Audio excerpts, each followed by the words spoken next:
Êxodo 34? Tem? Então vamos a Êxodo 4. Mas não tire esse dedo, hein?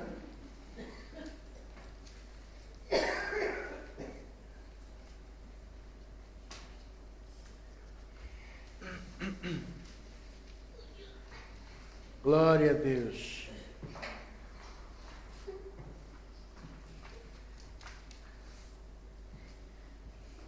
Deus é bom. E a sua misericórdia estende-se de geração em geração. Eu gostava de partilhar isto com vocês esta noite. Quando nós vamos à presença de Deus, algo acontece. Um homem de Deus que alguns de nós conhecemos, chamado José António Dias de Souza, diz assim: quando eu vou à presença de Deus, duas coisas acontecem. Deus vem ter comigo e o diabo sai fora. É uma música que ele tem e tudo, não é? Mas eu já não preciso dizer que duas coisas acontecem. Porque é um crente, filho de Deus, nascido de novo, cheio do Espírito Santo, já nem é suposto o diabo sequer estar na sua vida. Portanto, quando você vai à presença de Deus, algo acontece. Agora, esse algo está nas suas mãos. Há pessoas que vão à presença de Deus e vão connosco à presença de Deus e nada acontece. Porquê? Porque não sabem discernir o Espírito de Deus. Há pessoas que vão à presença de Deus e estão à espera de sentir algo na carne, no corpo. E então, se porventura alguém abre ali a porta um bocadinho mais, sei que eu disse ao Carlos para fechar uma das cortinas, vem uma rabanada de vento, sente um arrepio e está aqui a unção de Deus. Estou todo arrepiado desde o cóccix até à espinal medula, como diz o pastor. Quem é que está a entender? Mas a unção de Deus não vem pelos aspectos físicos. Eu estou os meus pelos nos braços. Pastor, isso são muitos. Estão-se a levantar todos. Cuidado que isso é estática. Não é a unção. A unção... Como é que eu sei que a unção de Deus está? É quando a igreja está uníssona, numa só voz, a adorar a Deus. Você esteja atento. Nós subimos aqui e começámos todos na carne. Todos os três aqui em cima. Os quatro com o Marco. Começámos todos na carne. Mas a meio da adoração houve ali um clique. E de repente subimos o patamar. Fomos todos.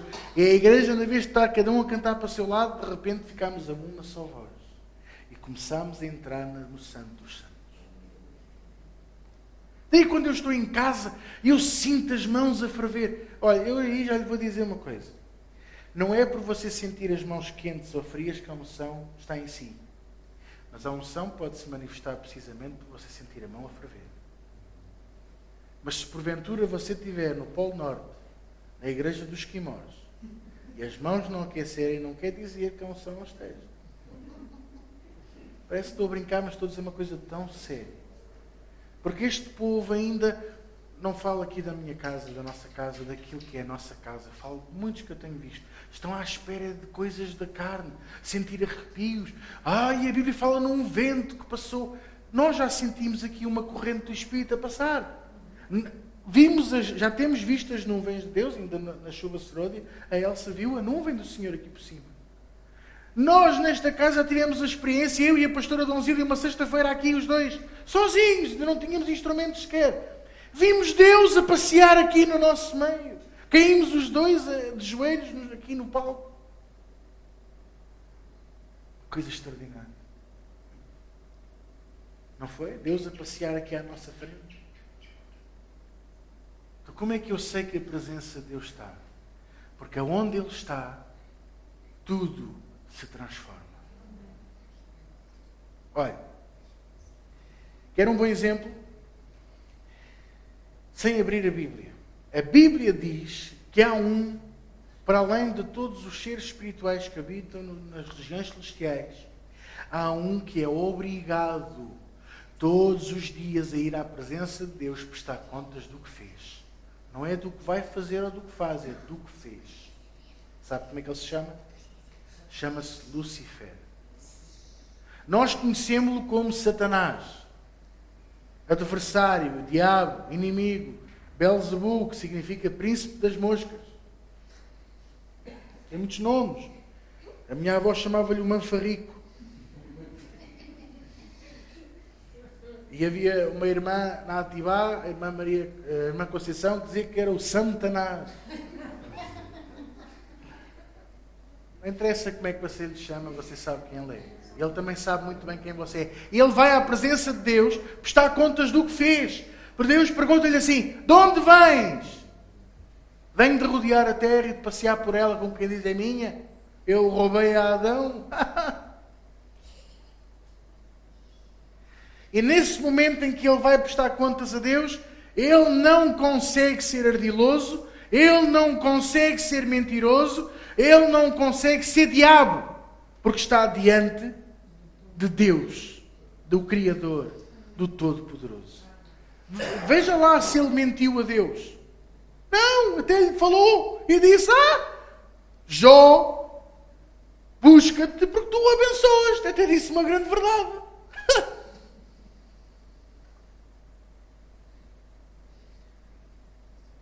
Na presença de Deus não pode haver mentira. Na presença de Deus não pode haver espírito faccioso. Na presença de Deus não pode haver perturbação, opressão, depressão. Na presença de Deus não pode haver nada que nos impeça de ir à presença dele. Entende o que eu quero dizer? E se você sente opressão, perturbação, qualquer coisa que não está bem em si, é porque você não está na presença de Deus. Pastor, como é que você pode afirmar que quando a unção de Deus está, tudo se torna diferente, tudo fica transformado? Eu gosto muito deste exemplo que nós vamos ver agora. Um homem que nasceu numa era em que o faraó mandou matar as crianças todas por ciúme, com medo, porque havia uma profecia de que haveria de vir um libertador do povo de Israel, e ele já escravizava o povo para andarem a construir as pirâmides e todas as cidades do Egito. Então teve medo que esse libertador nascesse naquele ano, mandou matar os bebés machos até 1 ano. E Jocabede, mãe de Moisés, meteu-o numa cesta. Uma coisa perfeitamente normal. É ou não é? Ainda hoje faz isso. Não é? As mães têm os filhos e lembram-se: olha, queres ir fazer um cruzeiro? Vou-te pôr num cesto. E vou-te pôr ao Rio Tejo e olha, seja o que Deus quiser. Aleluia. E depois vem aí: pastor, eu senti no meu coração pôr o meu filho num cesto. Só aqui já se vê a presença de Deus na vida daquela mulher. Preferiu entregar o filho às mãos de Deus. Preferiu entregar o filho às mãos de Deus do que às mãos dos homens. Mandou Miriam, a filha mais velha: segue o cesto, segue o menino. E a mão de Deus fez com que aquele cesto descesse rio Nilo abaixo. E se você não sabe, eu vou-lhe dizer quantos quilómetros aproximadamente foram. Mais de 100 quilómetros. Porque a terra de Gozan fica no sul do Egito. E a capital do Egito, da altura, ficava ao pé do delta do Nilo. Cá no norte. Aquela menina de 6 anos ou de 8 anos, no máximo dos máximos, caminhou mais de 100 quilómetros por entre juncos, a ver o cesto. O que é que o Senhor ia fazer com o irmão dela? E o que é que Deus fez? Fez com que o cesto entrasse aonde? Na zona do palácio do faraó. Quem é que estava lá a dar banhoca ao grilo, como se costuma dizer? A irmã do faraó. E aquela mulher que podia ter dito: olha, é um macho, chama os soldados, vamos matá-lo. Não, disse: isto foi Deus que me deu. Foi Deus que me deu. E você sabe o que mais? Foi Deus que lhe deu. Esteve 40 anos a aprender toda a doutrina egípcia, aprendeu toda a sabedoria. Estamos a falar de um país que na altura era uma superpotência. E um dia cometeu um erro, já depois de saber que era hebraico, tinha origem hebraica, e viu um egípcio maltratar um dos dele, E foi e bateu no egípcio, e tanto lhe bateu que o matou. E depois fez aquilo que o ser humano melhor sabe fazer, que é cavar na terra e esconder. No meu tempo não era bem cavar na terra, era levantar o tapete e varrer lá para baixo. Sei que o tapete às vezes era assim.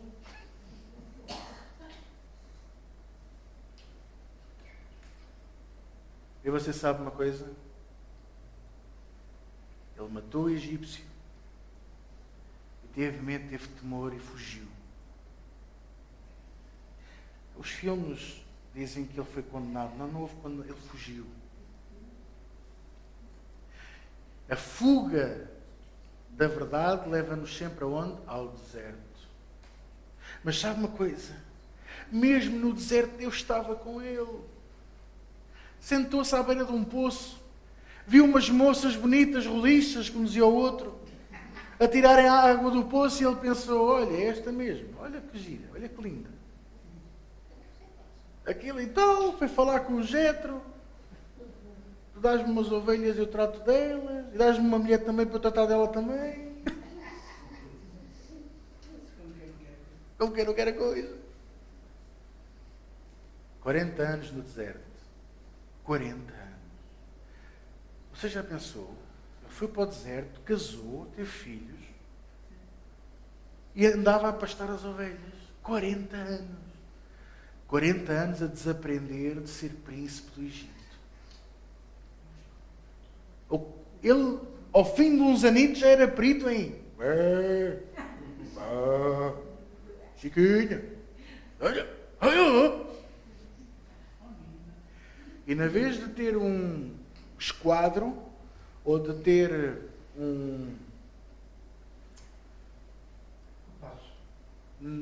também já havia, sim. Mas era o de ver as estrelas, agora não consigo lembrar. Astrolábio. Quem é que disse?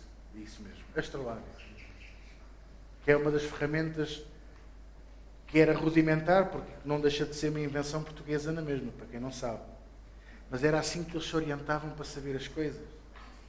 Tinha um cajado na mão e não tinha mais nada. E quando ele tinha uma bela idade de 80 anos, viu uma coisa que nunca mais se voltou a ver em toda a história da humanidade. No meio de uma montanha, uma árvore a arder que não se queimava e não se consumia. Uma sarça é uma árvore seca, pequena, parece um arbusto, de ramos muito contorcidos, que a madeira é assim. Vai lembrar nós. Assim que... Eu, teimoso? Não, eu não sou teimoso. Assim é a sarça. E ele viu aquela árvore a arder, aquele arbusto a arder, e até a Bíblia diz que ele disse assim, olha que coisa tão espetacular, deixa-me cá olhar para isto, que isto é... E quando ele se predispôs a olhar, quando ele se predispôs a pôr o coração naquilo, ouviu a voz do Senhor que lhe disse, Moisés, tira as sandálias do teu pé, porque o lugar em que tu pisas é santo. E ele não se pôs a perguntar, é santo porquê? Quem é que fez isto santo? Quem é que comprou isto? Isto é onde eu venho pastar com as minhas ovelhas. Quem és tu? Não, ele simplesmente tirou as alparcas. Entende? Ele tirou o calçado que tinha. E ouviu atentamente a voz do Senhor. E aquele homem, que se calhar naquele dia ainda subiu ao monte como ex-príncipe e agora um Zé Ninguém, de repente desceu daquele monte. As ovelhas cá até foram primeiro do que ele. Desceu daquele monte como homem de Deus, totalmente transformado. Mas não foi a única transformação que Moisés teve. Quando Moisés chegou ao Egito, com 80 anos, era um rapaz novo. Diz que veio ao encontro dele o irmão, com 88 ou 85, que era Arão. Então, quando eles chegaram aos anciões de Israel, e Moisés fez assim, e o Arão disse, Deus nos enviou para libertar o povo. Eu, se fosse ancião de Israel, olhava para eles e dizia, dois caniços, velhos agarrados a um pau. vem libertar o povo. Mas não. Eles reconheceram que era Deus a falar para eles. E sabe que naquele preciso momento, escute bem, aqueles 2 homens foram restaurados e renovados por Deus. De repente, Moisés teve outro encontro real com Deus.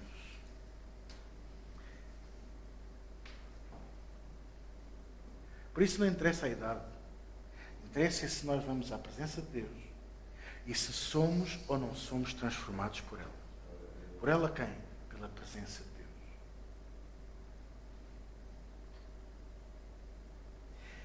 Moisés liberta o povo, Deus opera as 10 grandes manifestações da sua glória, que muita gente chama de pragas, mas não são pragas.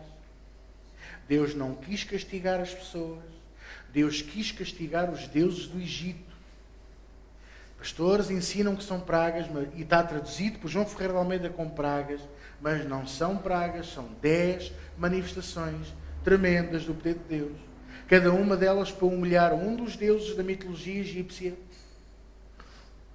que eles até a terra adoravam. Por isso Deus fez o pó transformar-se em piolhos. Naqueles dias ninguém foi ao barbeiro. Ainda apanhava muitos por acaso. Mas há mais. Ele liberta o povo. Há algo extraordinário a acontecer. Atravessa o Mar Vermelho. Uma coisa perfeitamente banal. O que é ver 800 metros de mar a abrir?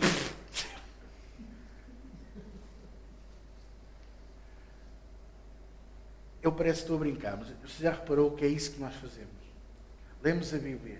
E Moisés estendeu a vara e veio um vento e abriu-se o Mar Vermelho. Beber um copo de água é a mesma coisa. Não entendemos o poder que isto tem. Porque foi a segunda vez, pegando na palavra do pastor Oscar, semana passada, foi a segunda vez que Deus lhe perguntou: o que é isso que tens na tua mão? Faz tu qualquer coisa. Eu já te dei o poder. Hoje eu pergunto: o que é isso que você tem na sua mão? O que é que você vai fazer com isso que você tem na sua mão? O que é isso que você tem na sua mão? Não é a Bíblia. Não é a palavra de Deus. Tipo, porquê é que não a usamos? Porquê é que não a pomos em prática? Porquê é que não enchemos o coração com ela? Porquê é que não meditamos dia e de noite? Porque a Bíblia é comida, ela é bebida. Pastor, eu estou-me a sentir a envelhecer. Leia a Bíblia. Pratique. Você vai ver. Para você começa a ouvir frases como eu ouço: não envelheceu nada. Eu ainda brinquei e disse: os cabelos brancos são mais. Ele: não, são exatamente os mesmos. Eu não sei se é verdade, se não.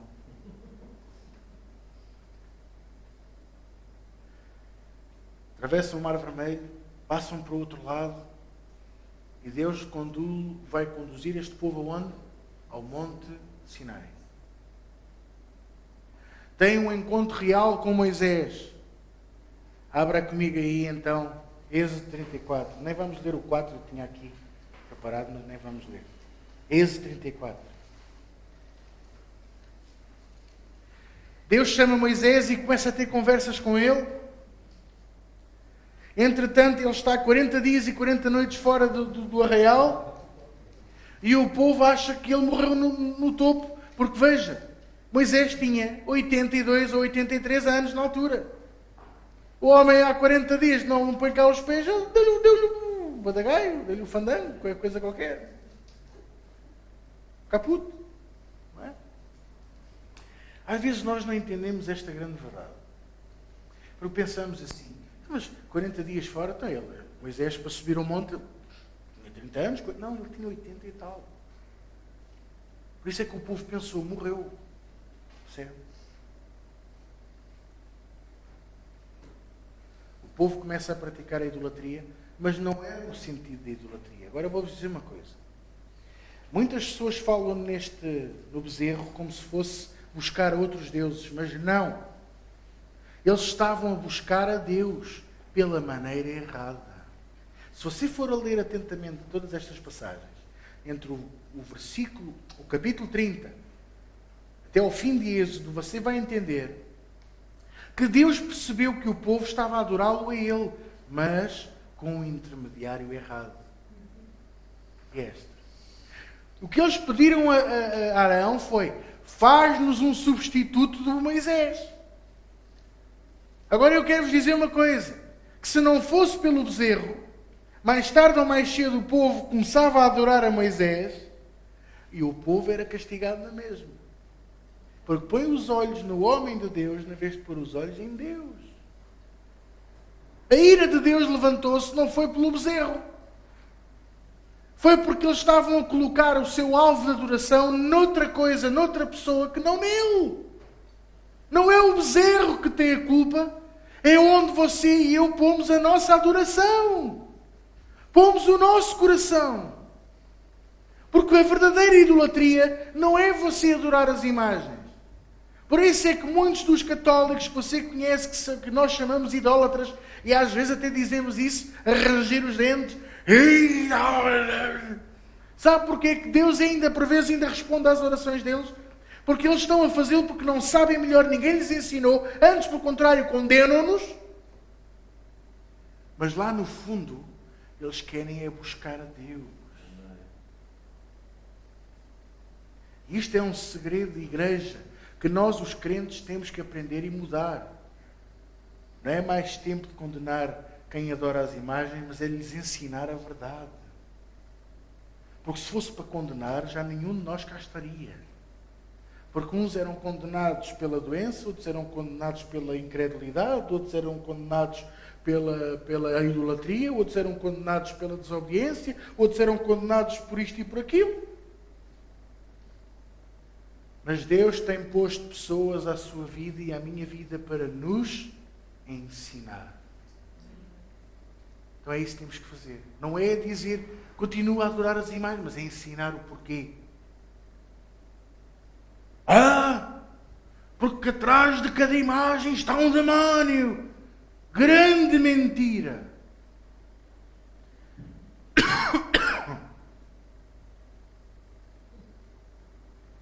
Boé da mães que eu ouvi agora. O problema não está nas imagens, já disse.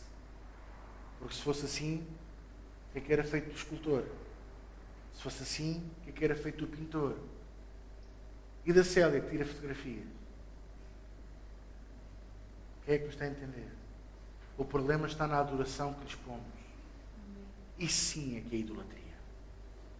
Isso sim é que é. Pensamos que estamos a adorar a Deus e estamos a adorar a demónios. É isso que Paulo quis dizer. Mas quem diz imagens? Diz pósteres do Cristiano Ronaldo em tronco nu. Ou vestido até. Ou diz da Tina Turner, com 75 anos. Meu Deus do céu, aquela menina está toda esticadinha. Não lhe peçam para ela rir. Ela levanta a perna. Quem é que me está a entender? Estou a brincar, mas estou a falar a sério. Agora, Deus viu aquela situação e disse algo a Moisés: olha, o teu povo está a portar-se mal.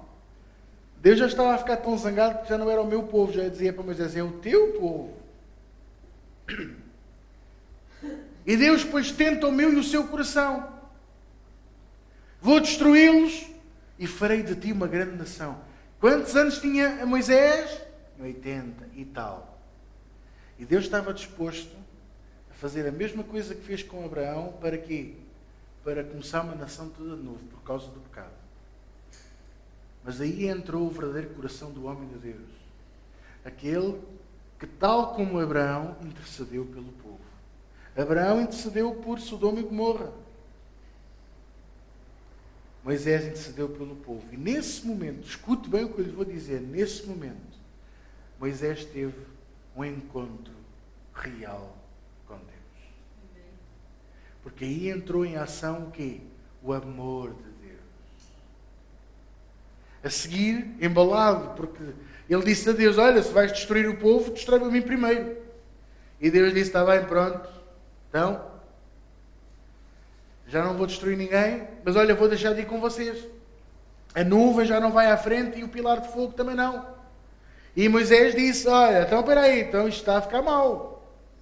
Se tu não fores à nossa frente, a gente também não vai. Ficamos aqui já. Como dizia o outro, eu não vou mais longe, fico já aqui. Porque Deus estava a dizer, não vai nem a nuvem, nem o pilar, mas eu mando um anjo. Não, a gente quer-te a ti. E Deus disse, está bem, também nisso vou ouvir a tua voz e eu continuarei a ir convosco. E Moisés pensou, bom, ele já me aceitou duas, não há duas sem três. E Moisés disse, deixa-me ver a tua glória.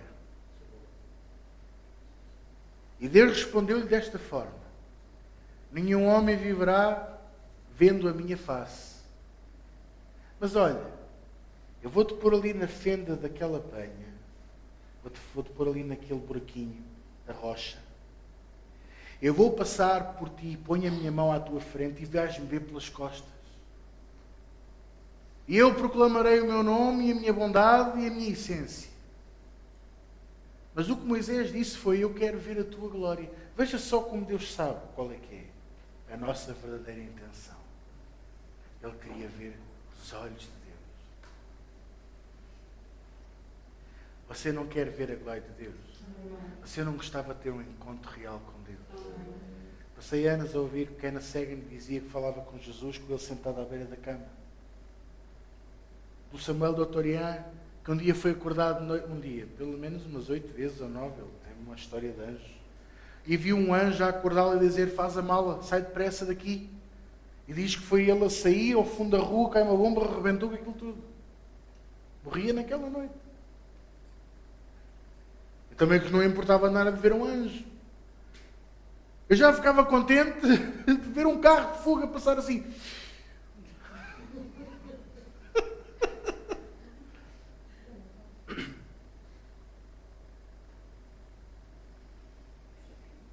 Mas eu tenho algo, eu e você, temos um privilégio de ter algo que não precisamos de ver. Às vezes as pessoas dizem-me assim, eu também digo, já disse isso tantas vezes, eu gostava de ver a Deus, eu gostava de ver a glória de Deus. Ai, Senhor, um dia gostava de te ver sentado no meu quarto. Depois penso na barafunda que está no meu quarto. É melhor não, a gente vê-se na sala.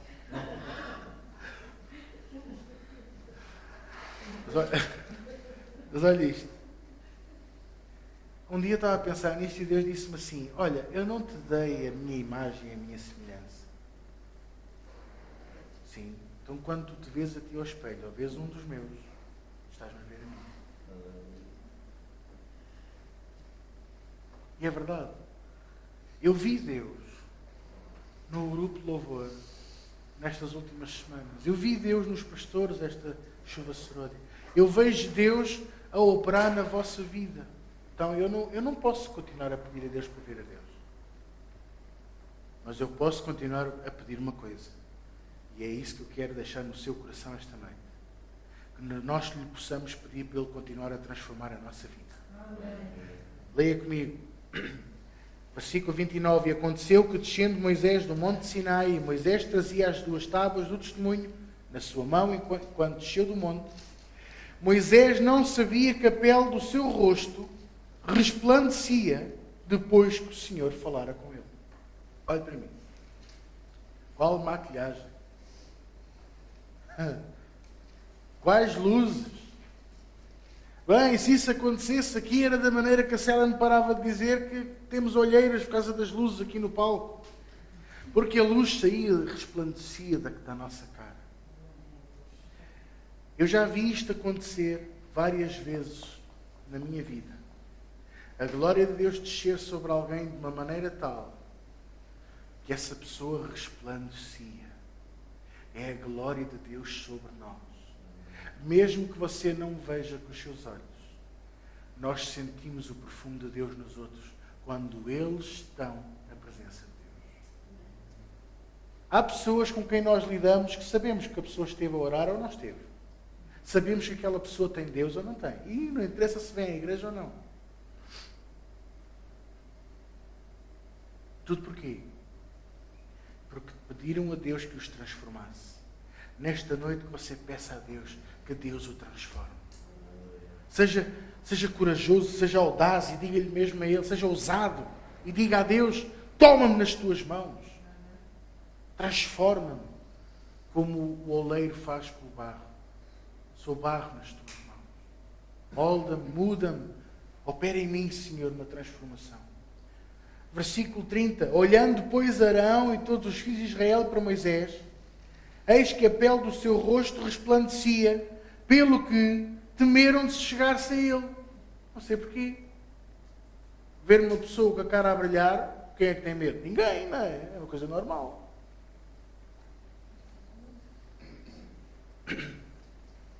Quando nós pedimos a Deus para nos transformar, sabe o que é que começa a acontecer? Aqueles que estão à nossa volta, que não estão com bons propósitos, começam-se a afastar.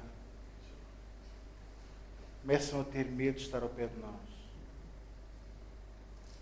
Começam a achar que o nosso discurso é muito espiritual. Mas eu quero dizer para você não ter medo.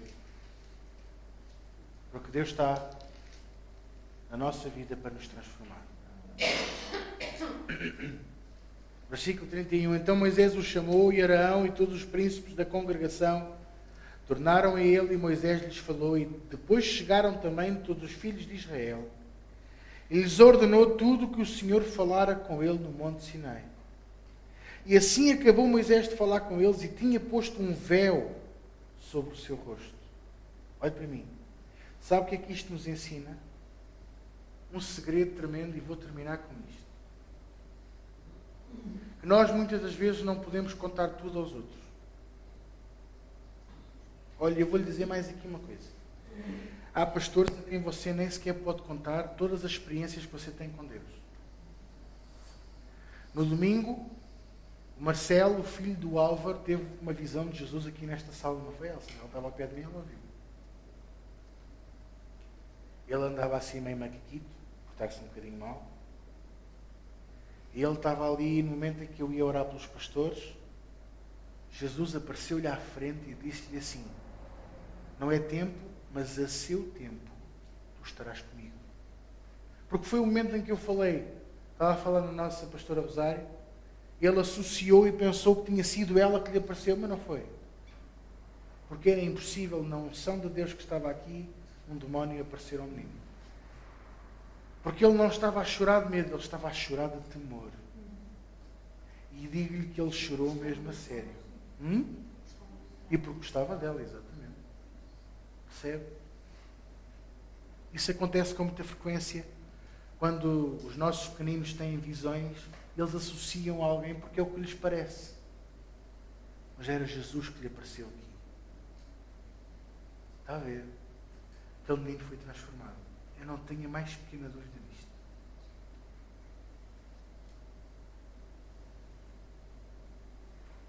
Mas sabe o que é que eu lhe disse? Guarda para ti, não contes a ninguém. Porque os outros, quando não sabem e não acreditam, vão escarnecer. E vão-lhe roubar o dom e a unção e a graça de ter tido aquela visão. Há irmãos em Cristo a quem não podemos contar todas as experiências que temos com Deus. Então, faça como Moisés, ponha um véu. Guarde para si, guarde para a família, e mesmo assim não é toda. Guarde para os seus pastores, partilhe com eles, porque o pastor não se vai rir na sua cara a dizer: não, isso não foi Deus. Não, olha, isso foi muito queijo que você comeu à noite. A manteiga...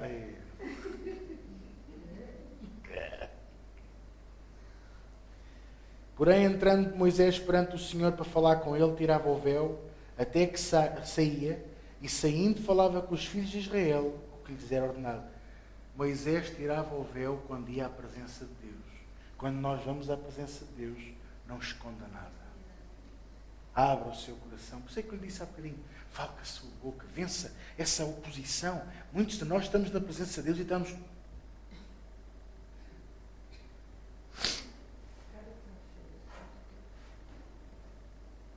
E não podemos estar, percebe? Temos que abrir a nossa boca e dizer, vencer aquela barreira que nos impede de lhe dar a Ele a glória.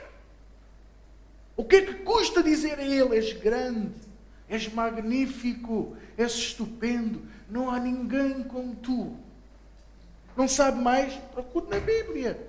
Rosa gentil de Saron, lírio dos vales, estrela alva da manhã. Tu és aquele que estás comigo na fornalha de fogo ardente. Tu és aquele que fechas a boca dos leões quando eu estou na cova.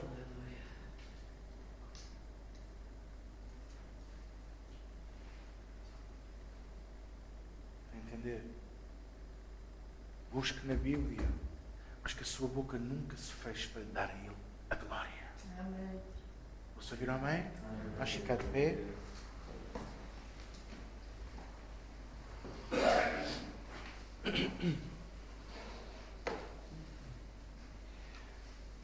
Eu domingo tenho uma mensagem, um recado de Deus para toda a igreja.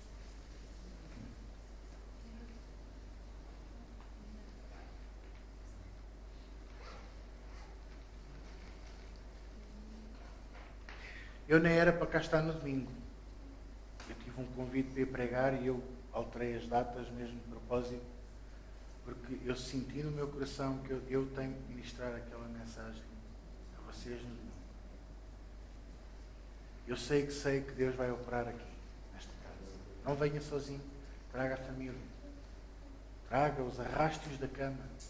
Não deixes que o frio, a chuva e o vento falam tão alto aos domingos de manhã, não é?